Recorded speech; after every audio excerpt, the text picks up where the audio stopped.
design and specification, technical and selection criteria, delivery lead time, storage or warehousing requirement, related industry practice and other related market information. Kung titingnan natin dito sa mga nire-require dito, ang ano naman kasi natin doon is yung cost estimation at specification, technical and selection criteria. Halimbawa, di ba? Kasi kung bibili tayo halimbawa ng equipment, kunwari, ito. Yung photocopier na yon, inassign ko kunwari sa iyo, Ma'am Glo, di ikaw ang prepared ba? Or kay Sergio. Kung sino yung gumawa ng market scoping. Then susundan niyo ako. Kaya nga, ang magandang example na natin dito is yung ating procurement na gagawin sa DBP. Para ma-practice natin kung paano.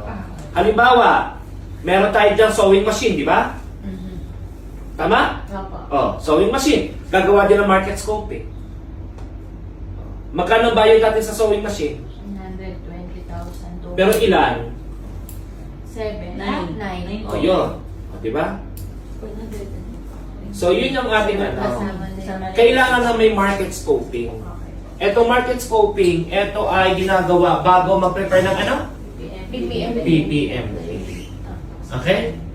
So, ito ang karagdagan sa ating RA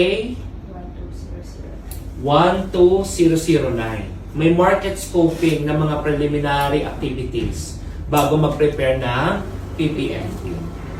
Dahil siyempre, nandun yung mga estimated costs, yung budget, di ba? Na ilalagay natin sa ating, sa ating ABC, di ba? O, edi, kailangan may market scoping. Okay? So, ito yung preliminary activity. At ito ang gagawin natin. Okay? Okay,